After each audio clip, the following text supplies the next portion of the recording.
La question de la parité homme-femme dans les entreprises est essentielle. Qu'on songe aux inégalités salariales ou bien à la présence des femmes dans les instances de gouvernance avec les lois Copé-Zimmermann ou Rixin. Mais qu'en est-il en matière d'entrepreneuriat? La première observation est que les créatrices d'entreprises sont de plus en plus nombreuses, passant de 32% en 2010 à près de 40% aujourd'hui. Mais que se passe-t-il après? Comment les entreprises créées ou reprises par des femmes évoluent? Pour répondre à cela, l'étude de BPI-France Le Lab a étudié la place des femmes dans les entreprises de plus grande taille, petites, moyennes entreprises de plus de 10 salariés et entreprises de taille intermédiaire. Les dirigeantes de PME-ETI, qui sont-elles? 12% des dirigeants de PME-ETI sont des femmes. Là, on prend conscience de l'importance du chemin à parcourir.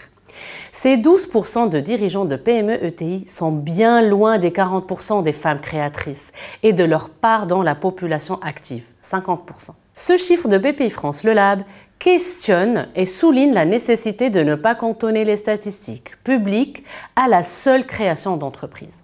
Ce chiffre étonne tant il est faible par rapport au taux de féminisation de certaines professions comme les médecins ou les ingénieurs. Les dirigeantes sont à la tête d'entreprises de plus petite taille, mais dans tous les secteurs d'activité. Les dirigeantes possèdent des entreprises de plus petite taille en comparaison avec leurs homologues masculins. 70% d'entre elles ont moins de 50 salariés. En revanche, elles sont positionnées sur tous les secteurs d'activité, y compris ceux réputés masculins, l'industrie ou le BTP, dans des proportions néanmoins inférieures à celles des dirigeants. Comment sont-elles devenues chefs d'entreprise?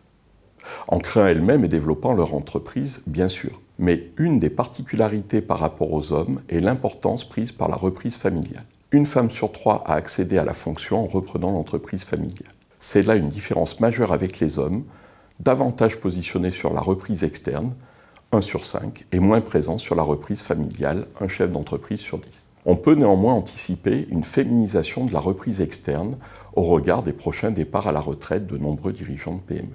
Quels sont les enjeux auxquels elles font face? L'accès au financement. Les dirigeantes sont une majorité, 61%, à considérer comme facile l'accès au financement. Cette proportion est comparable à celle constatée chez les dirigeants, 67%. Les difficultés de financement ne sont pas tributaires du genre, mais de la taille et de l'âge de l'entreprise, de l'ancienneté des dirigeants et de leur voie d'accès à la direction de l'entreprise, fondateurs, repreneurs, familiales ou externes. Les difficultés de financement sont ainsi plus aiguës pour les entreprises de petite taille, jeunes et dirigées par un ou une chef d'entreprise moins expérimentée qui a fondé son entreprise. Face au poids du genre, les dirigeantes relèvent plusieurs défis. Le poids du genre reste prégnant pour le travail domestique et familial, pour lequel les dirigeantes peuvent moins s'appuyer sur leurs conjoints, contrairement aux dirigeants. D'autre part, le récit révèle de nombreuses discriminations dans les interactions professionnelles.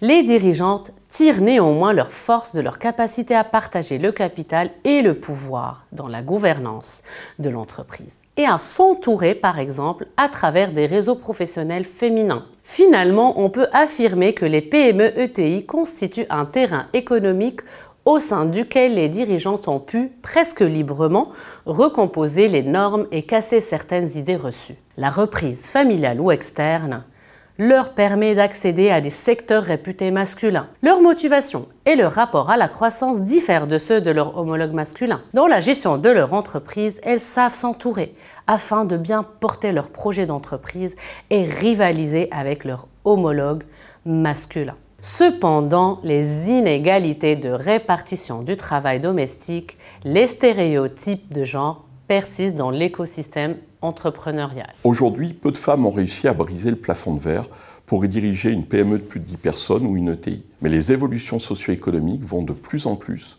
pousser les femmes à la tête des PME et des ETI. D'autant plus que l'âge élevé des dirigeants de PME pose la question des reprises externes, voie d'accès dans laquelle les femmes n'ont pas encore percé et qui sera sans doute leur prochain enjeu de positionnement.